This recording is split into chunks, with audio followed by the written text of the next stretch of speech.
Bom, então acho que já está gravando. Então é o seguinte, pessoal, essa parte aqui, ó,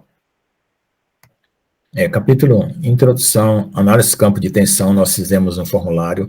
Aí tem sempre o material complementar, são aulas que eu coloquei aqui, que eu já dei em outros anos. Análise de deformação, tá, com o formulário campo tensão, transformações de tensão,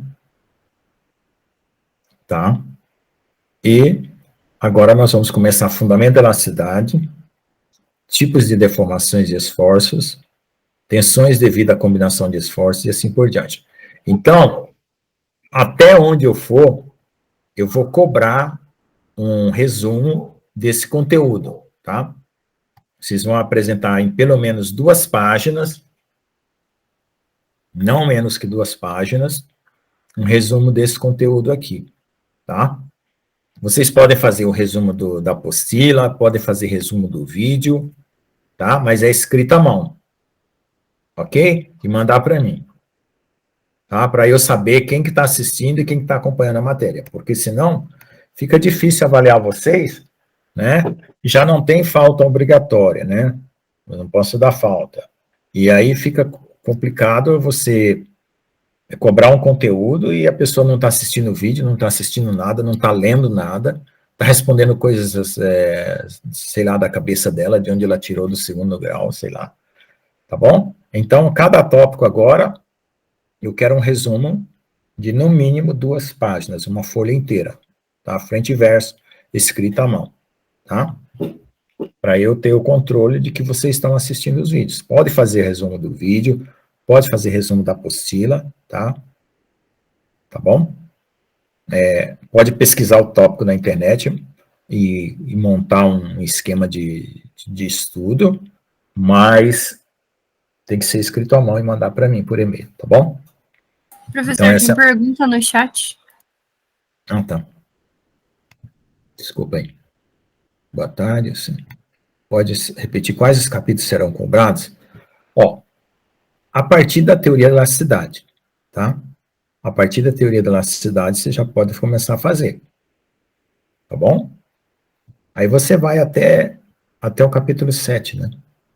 Que é o que eu pretendo dar. Se eu passar do capítulo 7, aí você vai ter que fazer um pouco mais. Tá bom? Professor, o resumo é só do capítulo 4, né? Não, é por tópico. Cada vez que eu der um tópico, você manda um resumo para mim. A cada capítulo? Isso, a cada tópico. Nós temos aqui isso, cada capítulo.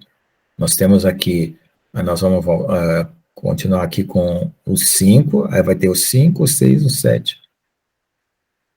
Tá bom? Mais 3 resumos. Tá? Porque eu estou muito preocupado, gente. Além de ter uma alta taxa de reprovação pelo pessoal que abandonou, né? Eu, às vezes, olho assim, notas, por exemplo, 4,7, poxa vida, menos da metade, 5,2, né? Está muito baixa essa nota para um formulário que você tem material na internet para pesquisar tudo. Pô, está muito baixa essas notas aqui, ó, 5,5, tá? Tinha que tirar pelo menos 7,5, né? Esses formulários, é só pergunta, marca a prova, poxa vida. Não tem condição de vocês errarem desse jeito, tá bom? Então assistam as aulas e o vídeo e a apostila e mandem para mim um resumo.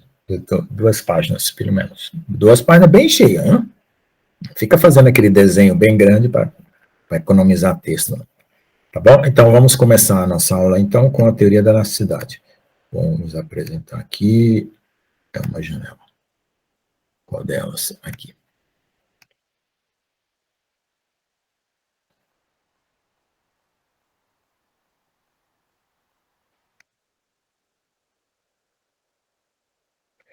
Bom, então, pessoal, hoje nós vamos entrar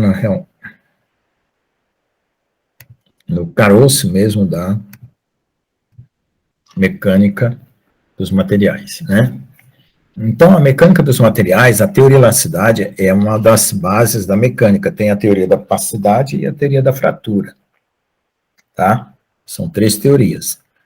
Então, a gente começa estudando teoria da elasticidade E até então, todas as análises eram de tensão e deformação, sem relacionar a tensão com a deformação.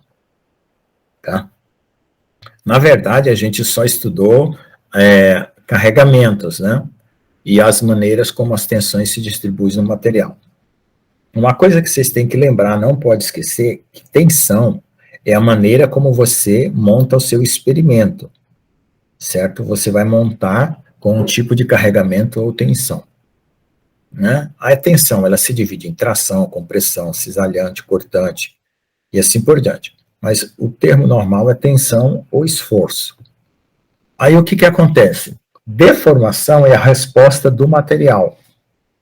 Tá? O tipo de material é que vai dar a deformação. Então, você monta um experimento de tensão e encontra uma resposta de deformação. Aí você fala assim, poxa, mas eu posso montar um experimento de deformação e ter como resposta a tensão? Também pode, né? Aí você imprime uma deformação e descobre qual tensão foi dada, tá? Mas normalmente é o contrário, normalmente você monta um experimento de tensão, de carregamento e descobre a deformação. Então nós vamos entender a lei de Hooke. Ela é uma lei bem simples, mas ela generalizada, ela é mais complicada, nós vamos entender ela, tá? E nós vamos também aplicar os diversos tipos de carregamento, e calcular as reações e estruturas de equilíbrio, e construir diagramas, tá? Os diagramas são importantes para saber os pontos de quebra de tensão maior, menor, né? E assim por diante. Então, nós temos as várias propriedades dos materiais. Então, as propriedades mecânicas é apenas uma delas. E todas as análises de propriedades térmicas, elétricas, magnéticas e ópticas se baseiam no princípio de causa e efeito, ou também chamado estímulo e resposta. Você dá uma pancada e observa o que acontece. Isso na parte mecânica. Na parte térmica, você dá um calor, né, e observa o que acontece. Elétrica, você dá uma tensão elétrica. Magnética, você dá um campo, tá? Sem causa e sem efeito, não tem como fazer ciência, né? E nem estudar os materiais. Então, uma primeira situação que a gente viveu na vida da física foi dar uma força e observar uma aceleração, tá? Essa foi o primeiro estudo de causa e efeito que a gente estudou. E o resultado é o seguinte: você tem sempre que ter uma constante, né, que a gente chama de constante de acoplamento, tá? Que no caso aí é a massa, tá marcadinho aí, ó, é a massa. Deixa eu chamar aqui a atenção com lápis, né? Então a massa é a constante de acoplamento. Então essa constante de acoplamento entre a causa, né? A causa e o efeito, ela que vai dar a propriedade do material, certo? Tá? Às vezes, o efeito também demonstra que tipo de material que é, tá? Então, no caso da lei de Hooke, nós temos uma definição de tensão, que é força por área, tá? E uma definição de deformação, que é variação de comprimento pelo comprimento total. Aí nós temos uma constante de acoplamento chamada módulo elástico, né? O módulo de elasticidade, módulo de Young também chamado, tá? Então, esse aqui é que diz que tipo de material que você tem, tá? Bom, então vamos ver lá. Vamos usar a lei de Newton, porque essa lei aqui do Hooke, ela é fora das leis de Newton, mas vamos usar a lei de Newton para tentar entender um pouco como funciona essa situação dentro desse conjunto de leis. Então, aqui nós temos o momento, que é a massa vezes velocidade, a força é a derivada do momento em relação ao tempo, tudo isso já foi dado para vocês. Então, essa é a primeira lei, segunda lei, terceira lei, tá? Essa primeira lei é a lei da inércia, mas eu gosto de representar ela como uma equação. Normalmente, nos livros, você não vai ver ela representada dessa forma, mas sim como enunciado. Mas eu gosto de representar ela porque, matematicamente, é o que está dizendo aqui. Você tem um estado de movimento, se você não tiver uma variação, você não tem como alterar esse estado de movimento, tá? Agora, como eu tenho um material, o material ele tem um volume, certo? Então, a força que estiver atuando sobre ele, ou o momento, qualquer coisa que tiver, tá? Eu vou dividir pelo volume do corpo, tá? É isso que eu vou fazer. Então, eu derivo em relação ao volume, dP/dV, né? Aí fica dDV de mv, que é massa e velocidade. Aí, como eu vou derivar apenas a massa, certo? Então, vai ficar a densidade de massa, tá? Porque aqui é a definição, mas aqui, ó, vai aparecer a densidade de massa aqui, tá? Porque eu vou substituir esse pedaço aqui dentro, tá? Então, veja, o que está acontecendo? Por que eu não derivei a velocidade? Eu podia ter feito assim, ó. dV, velocidade, de volume. Porque é o seguinte, o dV é um pequeno pedacinho, né, do corpo. Certo? Esse aqui é o dV. Só que dentro desse pedacinho do corpo, eu não quero que tenha mais do que uma velocidade. Certo? Então, se tivesse duas velocidades, teria que mudar, né, conforme o volume. Mas então, dentro do volume, eu apenas tenho uma, portanto, essa derivada aqui se anula. Ou seja, eu reduzo o meu corpo numa divisão infinitesimal, de tal forma que cada ponto tem apenas uma velocidade. Tá? Por isso que a derivada vai pegar só a massa. E pegando só a massa, ó, fica o dP, o dVV, aí eu divido, né, tudo aqui, ó. A dP, dV vai vir aqui, ó. Então fica só ρV. Tá? Então, no caso, nós transformamos a lei, né, essa lei aqui, a lei da inércia, numa linguagem de mecânica dos sólidos. Ó. Tá? Então, essa é a primeira lei na linguagem mecânica dos sólidos. A segunda lei, como ela é derivada no tempo da primeira, então nós vamos pegar a força, né, que é derivada do momento no tempo, vamos fazer a derivada no volume também, só que aqui nós vamos fazer um truque, ó, nós vamos trocar a ordem das derivadas. Aí veja, aqui dentro ficou o termo que nós já descobrimos, ó, lá em cima. Certo? Aí então eu substituo ddt de ρV. E aí eu vou ter essa segunda lei para os sólidos. Então, a primeira lei para os sólidos está ali. Primeira. E essa segunda lei para os sólidos. Aí a terceira lei. Terceira lei é só dividir pelo volume os dois lados. Então, essa fica sendo a terceira lei para os sólidos. Ok? Então, as três leis de Newton foram transformadas em linguagem dos sólidos. É como é que fica essa quarta lei aqui, que é de Hooke?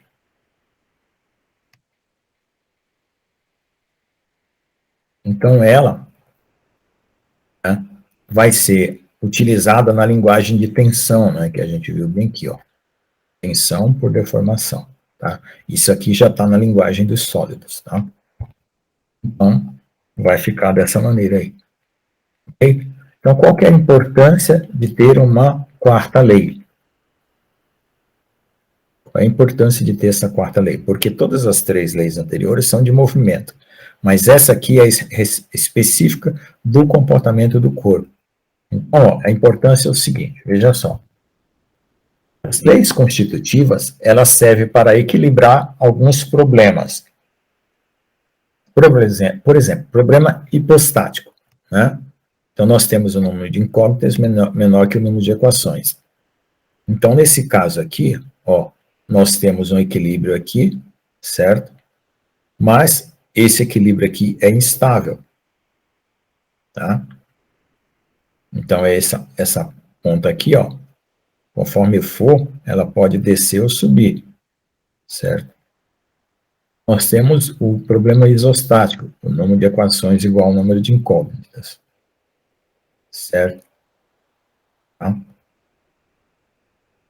Temos o problema hiperestático, que o número de equações é menor que o número de incógnitas. Então, o número de reações aqui, ó,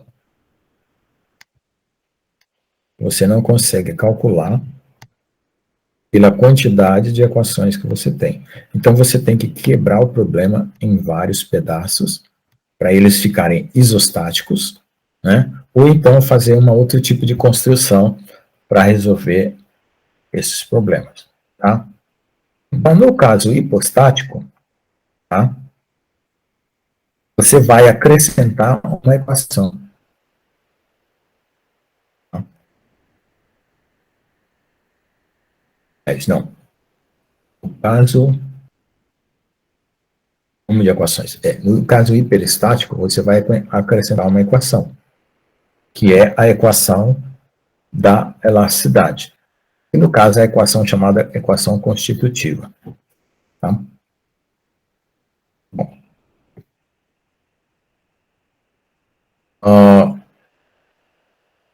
Deixa eu ver. Então, também chamada de equação de consistência, tá? Ou equação constitutiva. Você completa o número de equações e consegue resolver esses problemas aí. Aí, quais os tipos de problemas que a gente pode ter? Materiais elásticos lineares, não lineares, plásticos, elastoplásticos, viscoelástico, viscoplástico e viscoelastoplástico. Você está vendo aqui, ó, a elasticidade, a plasticidade e a visco, né, que são três características, elas podem se combinar umas com as outras. Porém, nossa matéria só estuda o elástico linear. Tá? Esse elástico não linear e o plástico, em outra matéria pode ser que você tenha o estudo do comportamento plástico. Mas esses outros comportamentos aqui você estuda na pós-graduação ou conforme for necessidade num outro curso. Tá? No caso de polímeros, por exemplo, você estuda viscoelasticidade, viscoplasticidade. Tá? Então, nós vamos nos preocupar com situações de equilíbrio com elasticidade linear antes do material se romper. A gente não vai deixar ele nem deformar plasticamente e nem se romper. Bom, todo mundo me ouvindo bem, né? Se cair a conexão aí, me avisem, por favor. Tá? Para não ficar com problema. Então, vamos lá. Vamos ver como é que foi desenvolvida essa lei de Hooke. O que o Hooke pensou quando ele estabeleceu essa lei, tá? Veja só, eles não conheciam a teoria atômica de Dalton, então eles não pensavam no material como sendo composto de átomos, certo? Então foi feito assim, ó. Pegaram um material de um comprimento L, fizeram uma força, aí mediram uma variação ΔL, né, para cada pedaço, para cima e para baixo. Então, dá ΔL sobre 2 para cima e para baixo, dá ΔL. O que eles fizeram? Pegaram um pedaço, o dobro do comprimento desse daqui, aí eles perceberam que a variação era o dobro da anterior. Certo? Entendeu? Então, se era o dobro do comprimento, tá, foi o dobro da variação. Tá? Então, aí eles perceberam o seguinte, que a área sendo a mesma área aqui, ó, A1, A2, tá? A mesma força, comprimentos diferentes, produziu deformações proporcionais, né? No caso, a deformação aqui é proporcional ao comprimento. Então, nesse caso aqui, ele estabeleceu que a força era proporcional ao comprimento. Aliás, a variação do comprimento, né? Aí, quando ele pegaram os dois corpos, certo? Tanto um quanto o dois, que um é uma metade, mas dividido por um comprimento, o outro era o dobro, dividido pelo dobro do comprimento, as variações são equivalentes. Tá? Portanto, a força não é só proporcional à variação de comprimento, mas à variação relativa do comprimento. Então, essa aqui foi a primeira síntese do Hooke. Aí ele pensou, bom, vamos mudar a área, vamos pegar uma área 1 e uma área 2 com o mesmo comprimento. Mantém o comprimento, vamos mexer com a área. Então, eles fizeram, descobriram que a força era proporcional à área. Precisaram do quê? Do dobro da força, né? Para dilatar o mesmo tanto. Ok? Com isso, ele montou essa equação aqui, né, juntando a primeira situação e a segunda situação. Ok? Bom, aí eles pensaram, bom, o que vai fazer diferença se eu trocar de material? Então, vamos trocar de material. Vamos repetir tudo com materiais diferentes. O que eles perceberam? Que para cada material havia uma constante elástica, a E1 e a E2, que relacionavam a força com o restante das grandezas. Ok? E aí ele montou uma equação completa, que é essa daqui. Agora nós podemos dividir a força por área, né? Definir tensão como sendo força por área, né? Aí vai chegar na equação que a gente já conhece, que é o E epsilon, né? E o ΔL aqui, ó, sobre L, você chama de epsilon. Tá? Ok? Aí, cada foi feito para uma direção fx, fy, fz, né? Então, quando os índices são iguais, ó, I, o coeficiente é elástico, tá? Então, definido tensão como força por área, que é uma força normal, né? A área, vocês já viram isso. Quando o índice da força é igual ao índice da área, fica sigma I, eles são elementos da diagonal da matriz. Certo? Então, aí é tensão normal. E o módulo é elástico. Mas eu posso também fazer o experimento tentando trocar a força com a direção da área? Pode. Né? Bom, a constante E, né, que ela, no caso, se você quiser comparar com uma força de uma mola, é a constante K de uma mola, o comprimento dividido pela área, né? E a deformação é ΔL sobre L. Então, aqui está a forma da lei de Hooke para tensões normais. Isso aqui é só para tensão normal, tá? Vamos lá. Aí vamos tentar fazer força cisalhante, né? A força está numa direção e a área está na outra. Então, fazendo isso, nós encontramos uma relação muito parecida com a anterior, só que agora o coeficiente é chamado de constante de cisalhamento, tá? Ou módulo de cisalhamento. Só que é diferente do valor anterior, tá? E agora os índices são trocados, ó.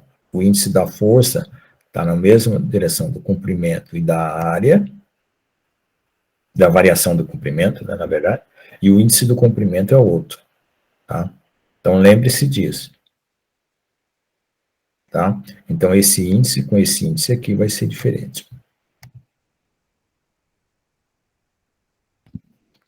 Bom, aliás, esse da área também, né? Aqui ficou igual. 2, 2. Esse aqui também vai ser diferente. Então, vai ficar FI, AJ, né? Esses dois são iguais e esses dois são iguais. Tá?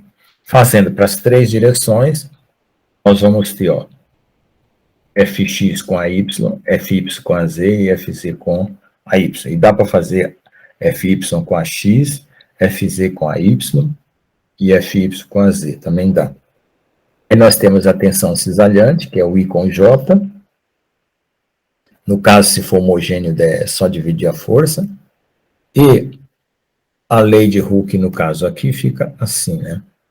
Alguns livros chamam de Mi, outros livros chamam de G. E todas elas são constante de cisalhamento, o módulo de cisalhamento, tá? E a deformação aqui, ela é uma deformação diferente, né? Porque ela troca os índices, tá? Então, não é uma deformação normal, é uma deformação cisalhante. Então, a equação da Hooke, né? Fica dessa forma aqui. Muito parecida com essa daqui, ó. Essa é para tensão normal. e essa aqui para tensão tangencial. Então, foi assim que foi descoberto a lei de Hooke, tá? Agora, nós vamos comparar essa lei de Hooke com molas, tá? Então, vamos tracionar um corpo, certo? É a força proporcional ao comprimento. Vamos comparar esse bloco, né, com uma mola. Olha lá. Então, a força é proporcional à variação do comprimento pelo comprimento total, tudo bem? Aí eu posso fazer o seguinte, olha lá. Se eu aumentar o comprimento, tá? O que que acontece? Fazendo analogia lá, né? Lembra-se o que que acontecia lá, né? Eu mantinha a força, aumentava só o comprimento, eu tinha o dobro da deformação. Então, essa força, ela vai estar no estado de equilíbrio, e eu posso expandir ela em série de Taylor, que é uma expressão, né, matemática que a gente usa para descobrir se aquele equacionamento que a gente está fazendo, ele depende do grau 1, grau 2, grau 3 e assim por diante. Quando a gente faz essa expansão em série de Taylor, a força na posição de equilíbrio, que é zero, né, fica só dependendo apenas de uma constante, que é o dF/dL, vezes a deformação. Né? Então, essa aqui é a lei da mola. Então, essa lei para mola, ela fica muito parecida com a lei para deformação normal aqui. Ó. Muito parecido. Aqui para sólido e ali é para uma mola. Então, qual é a interpretação que a gente dá? Interpretação que a gente pode fazer com a área, né? Mantendo o comprimento e dobrando a área, né? Fazendo duas molas, do mesmo jeito, né? Então, a gente vai somar as forças, certo? As deformações, assim por diante. E a gente também vai chegar na mesma situação da tensão deformação anterior. Mas a pergunta que a gente faz é o seguinte: como é que isso está funcionando microscopicamente? Tá? Como é que essa lei de Mola funciona para o material e no microscópico ela é uma mola e no macroscópico ela é um sólido. Então, como é isso? Exatamente porque as ligações químicas, né, estão sendo representadas nessa posição de equilíbrio aqui, e nessa posição de equilíbrio nós temos o sólido de Einstein, né, que vocês já viram que as ligações químicas são substituídas por molas. Tá? Por isso que se explica essa comparação de um sólido com uma mola. A gente sabe que o potencial, por exemplo, Lennard Jones, que é um potencial para substâncias covalentes, né?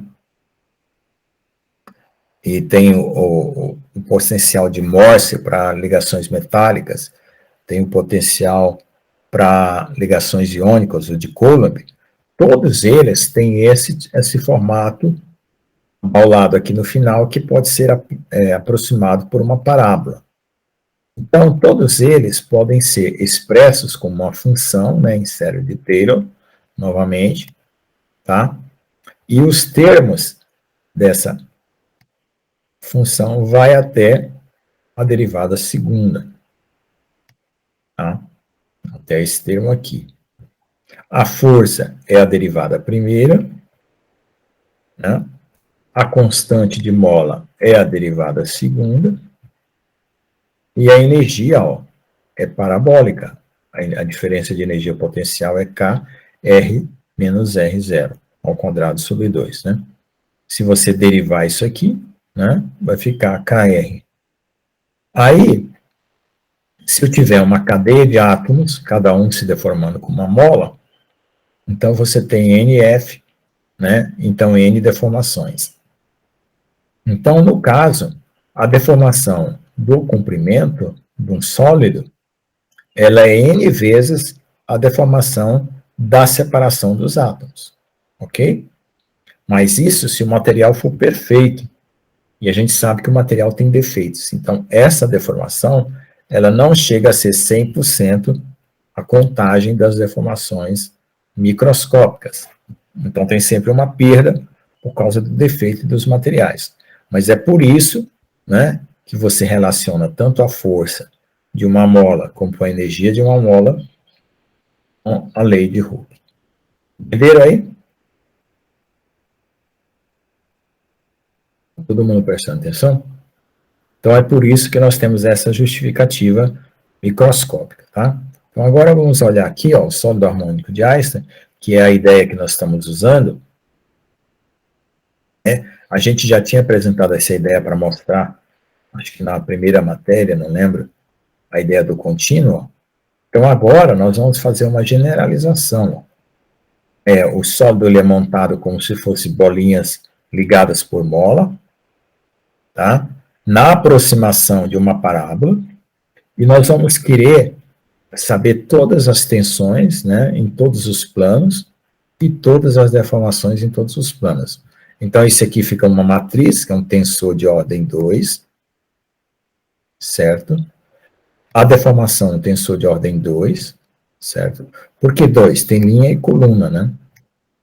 Por isso que chama tensor de ordem 2, linha e coluna. Aí, a constante de acoplamento, como eu falei, ó, causa e efeito. Essa constante de acoplamento, ela é um tensor de ordem 1, 2, 3, 4, né? 4.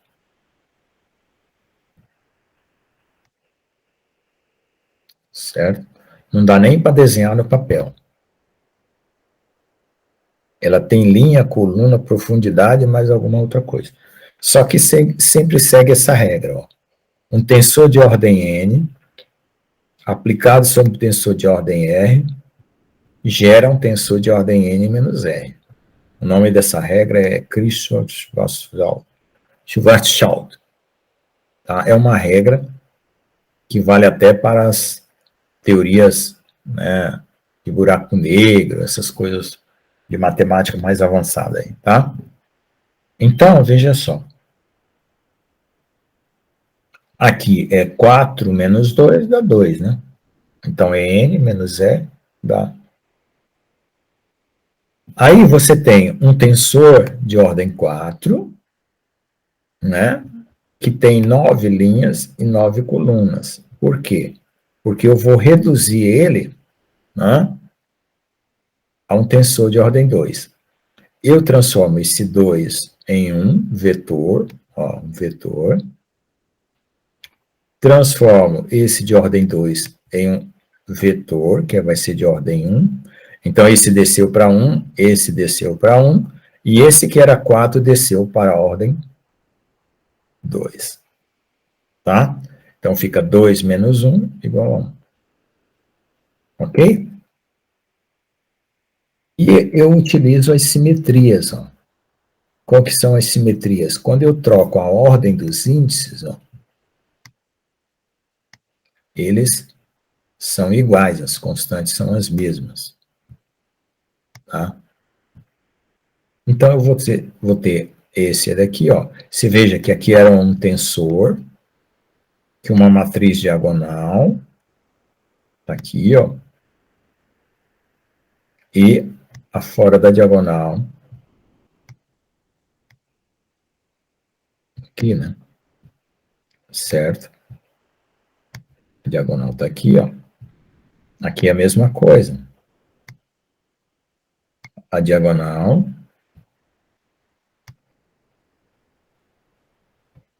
E fora da diagonal, vem para cá. Ok? Esse só trocar o índice. Daqui para cá, só trocar o índice, tá? A mesma coisa aqui. Então, aqui está aqui esse tensor. Só que a gente já tem uma informação. A gente sabe que a direção normal segue isso aqui.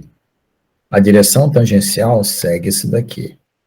Então, nós vamos juntar essas duas coisas numa única matriz. e deduzir uma lei generalizada de Hooke, que vale para tanto normal como tangencial. Ok? Só que a gente só vai poder deduzir para o cristal cúbico, tá? Se for hexagonal, triclínico, esses índices aqui, essa matriz, fica diferente, tá bom? Tá? Cristal cúbico. Então, vamos ver aqui o que, que acontece quando a gente aplica vários carregamentos, né, numa célula unitária, num cristal cúbico, ou num bloco, certo? Então, sigma x, sigma y, sigma z são tensões normais, tá? Tá? As deformações, elas vão ser proporcionais à deformação delta y por y, delta x por x, delta z por z, né? Aqui tem um 1, né? Porque, na verdade, né, eu estou pegando a tensão, né? Se vocês dividirem isso aqui, vai dar o comprimento, né? Aqui é o comprimento da deformação, tá? Por isso que tem esse 1 mais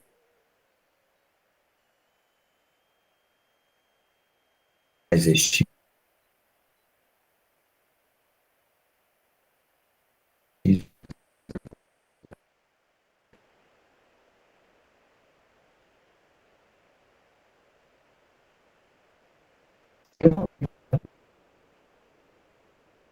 Então, dada uma deformação x,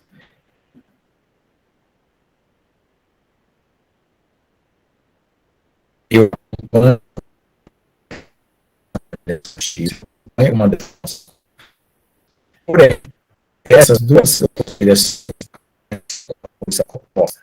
Se aqui é contração, se aqui é tração, aqui é pressão, a tensão na direção y. Vou ter a deformação. Porém, eu vou ter duas deformações contrárias. Não.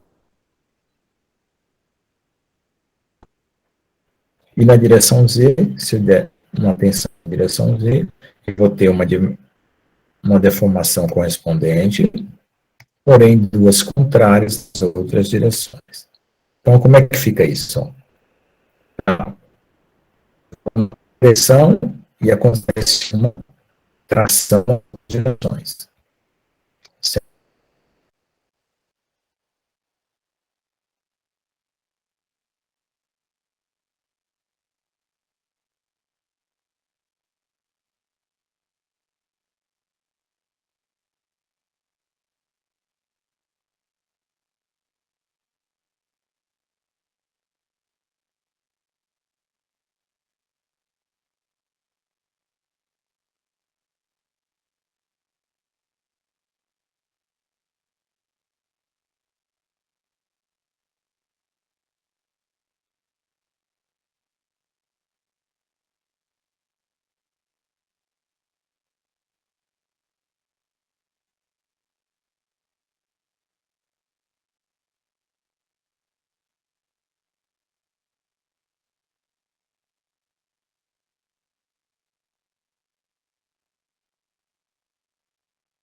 Caiu aí, é?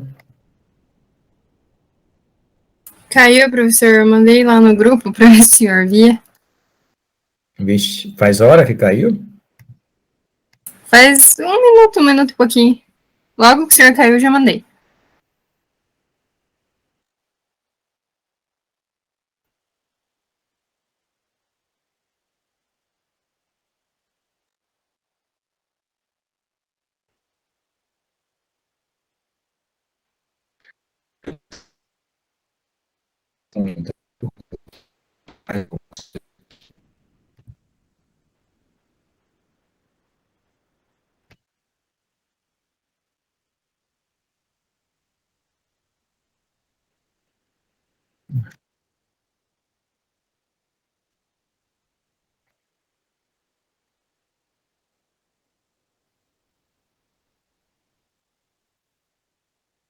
Fechamos.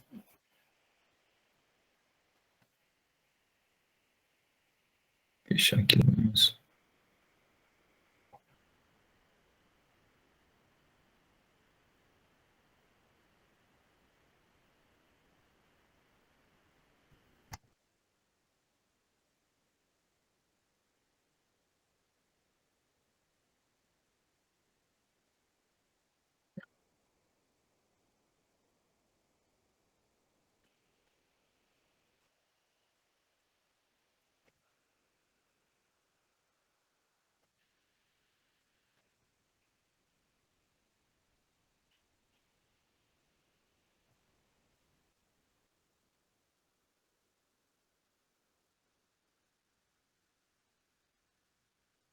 Bom, fechei bastante coisa. Vamos lá.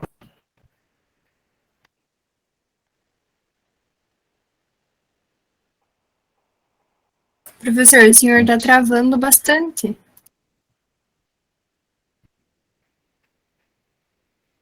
Tá. Muito.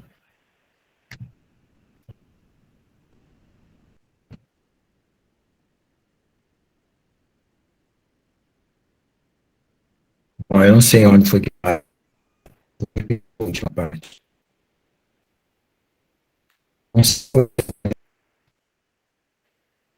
Não tá,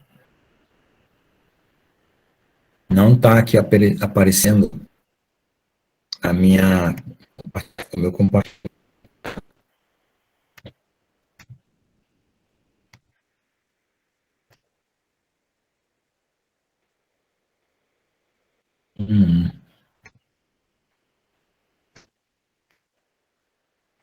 Agora deu.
Oi, ai.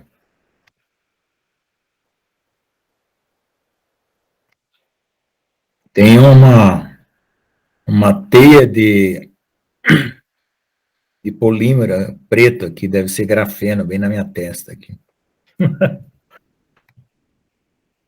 Vamos voltar lá.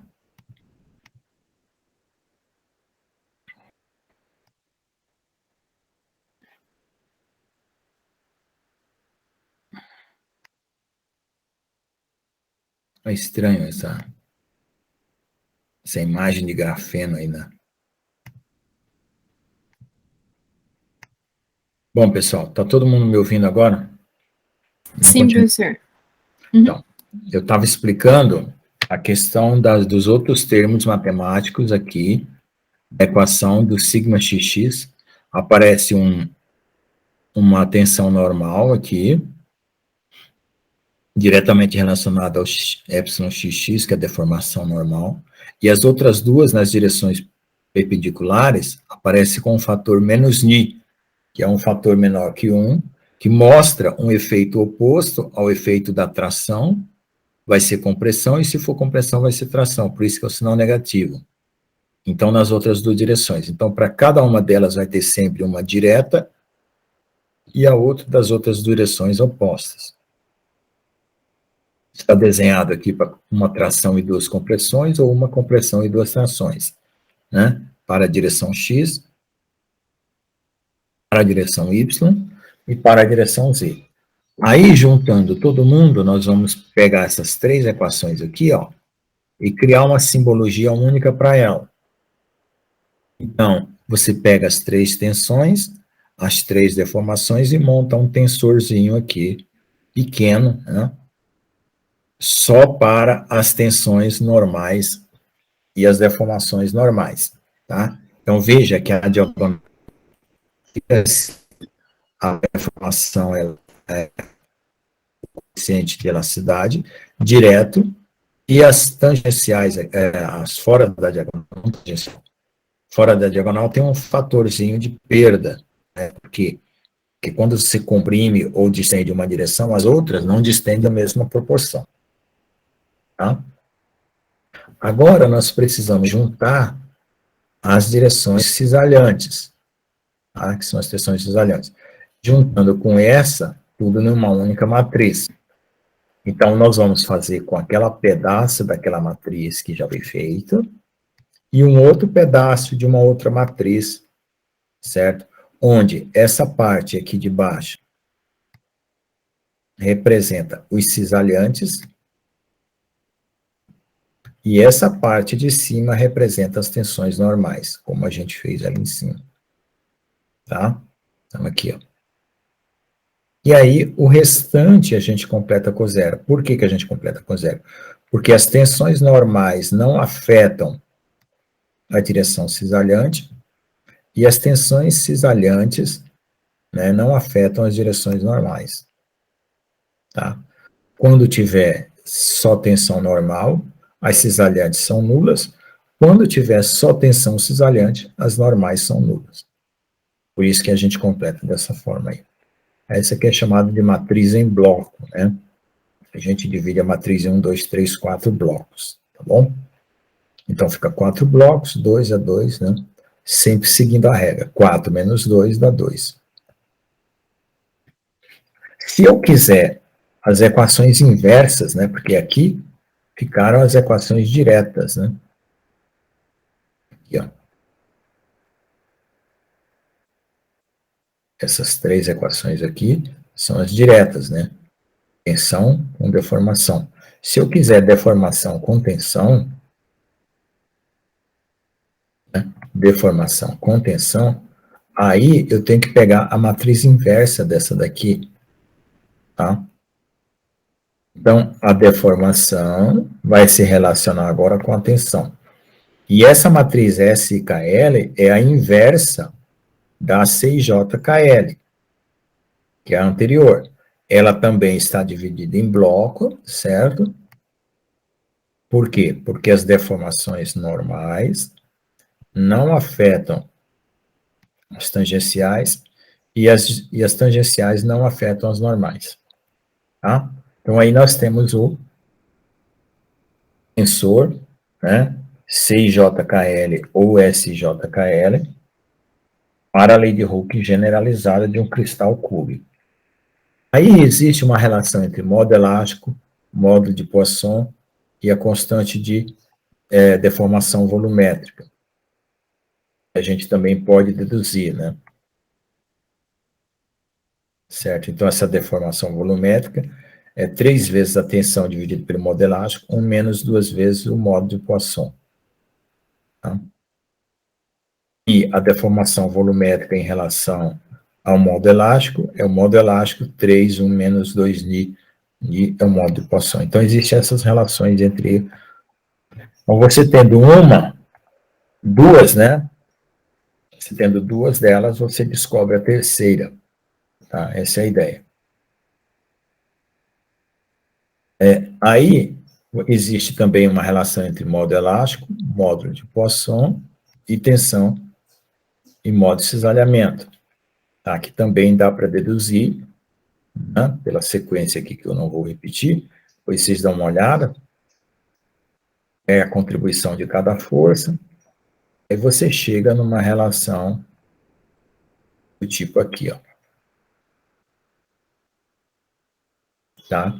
Onde relaciona modo de cisalhamento com modo elástico, por causa do modo de Poisson. Então, lá é em relação ao módulo volumétrico e aqui em relação ao módulo de cisalhamento, tá?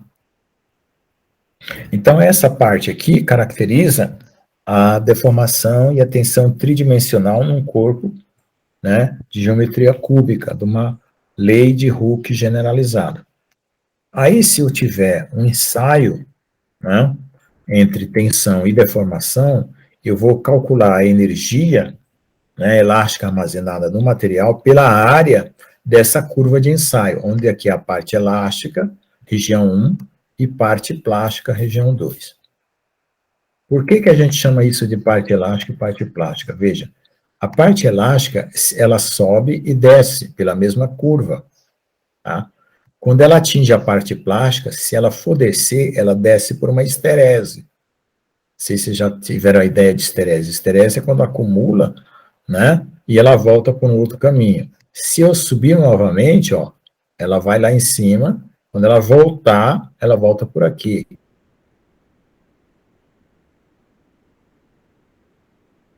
Aí eu então,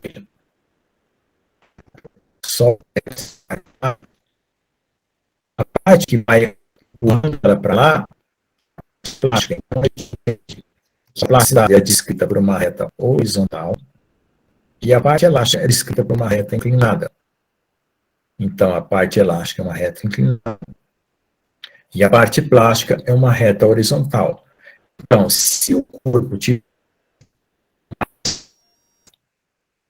só horizontal, a gente chamaria ele de idealmente plástico, sem nenhuma elasticidade, certo? Isso aqui seria um plástico ideal. Você aperta e ele começa a escoar. Porém, se ele volta, né, ele tem um efeito de mola. Então, é por isso que tem a parte elástica e a parte plástica. E aí, no caso, ó, não está conseguindo apagar. Então, nós temos a parte elástica, que é um triângulo, e a parte plástica, que é esse pedaço aqui. Tá? Do ponto de vista atômico, ó, vai deformando, e daqui a pouco começam a romper as ligações químicas. Né? Essa ruptura aqui, ela não teria uma parte plástica, né? Então, você ia lá para frente e logo depois teria a ruptura. Para ter a parte plástica, você teria que ter um desarranjo aqui desses átomos, que é chamado de discordâncias, tá? Então, tem vários tipos de discordância que vocês estudaram em CM. Então, teria que ter uma coisa desse tipo. Mas a energia armazenada, ela pode ser calculada apenas da parte elástica, como sendo, né, a integral de... Aqui, ó, de sigma dE, ó, tensão, deformação. Então, eu integro a área. como a tensão sigma é E epsilon, então fica I epsilon D epsilon, dá I epsilon ao quadrado sobre 2, né? Como a tensão de fratura é E epsilon máximo, eu substituo aqui, né? E a minha energia de deformação fica sigma máxima ao quadrado sobre 2E. Tá? Energia da parte elástica, ok? Ok? Se eu quiser a energia total, eu tenho que multiplicar essa parte aqui pelo volume, porque essa energia aqui é volumétrica. Tá? Então, essa é a ideia. Então, vamos...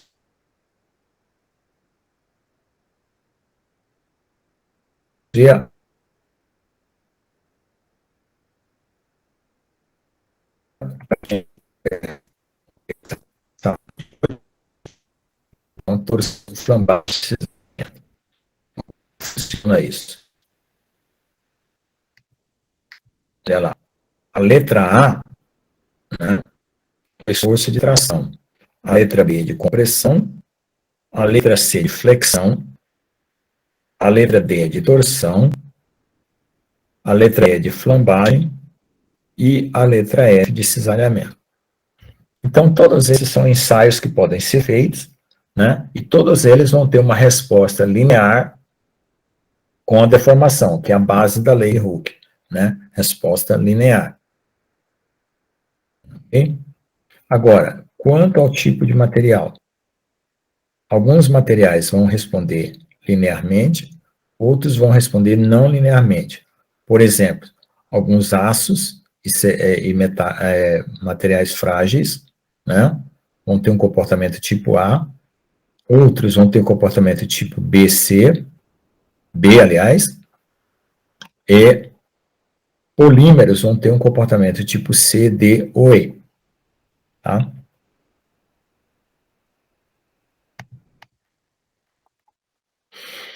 Então, lembrando novamente que o comportamento elástico é reversível, o plástico é irreversível, tá? Ou seja, ele não volta na sua forma original. Tá? A parte elástica se separa da parte plástica por uma linha, né?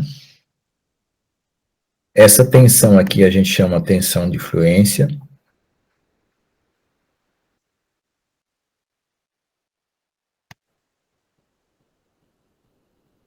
E tem uma regra que a gente usa para separar a parte elástica da parte plástica. Tá?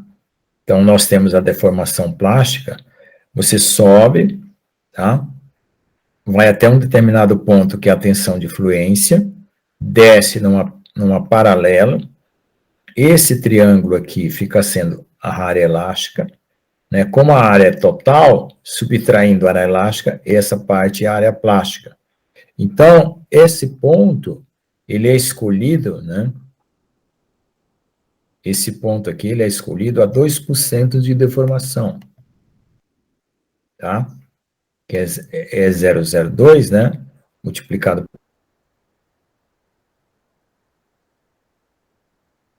por 2.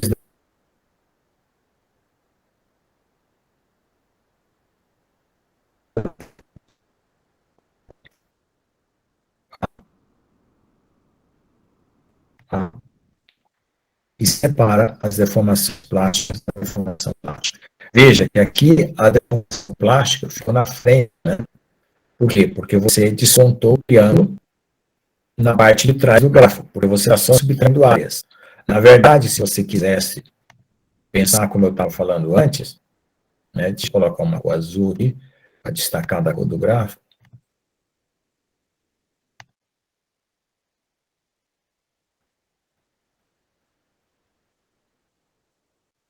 Então, veja. Aqui, ó, estaria a parte elástica. Mas esse triângulo aqui, ele é incompleto. Por quê? Porque ele vai crescendo ainda com um pouco de elasticidade e junto com um pouco de plasticidade. Então, teria que acrescentar essa área aqui, ó. Por isso que é tirar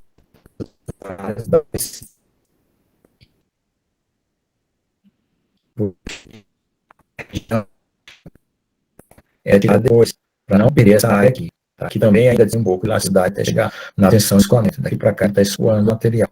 Tá? Então não esqueçam, esse detalhe é muito importante. E o valor, né, desse ponto aqui é 0,2% de deformação, que corresponde a 0,002, tá? Ok? Então, pessoal, aí agora aqui tem um exemplo, né?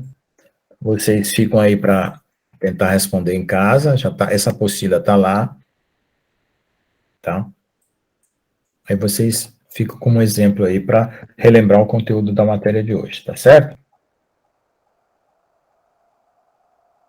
E, nós vimos tudo isso aqui. Então, vamos terminar a aula por aqui, para não ficar muito longo. Na próxima semana, a gente vai fazer problemas de carregamento normal, né?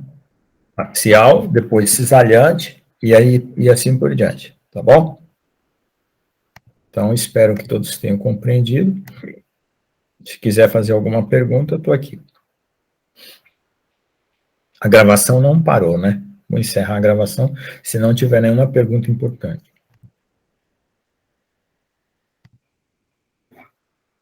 Alguém quer tirar alguma dúvida?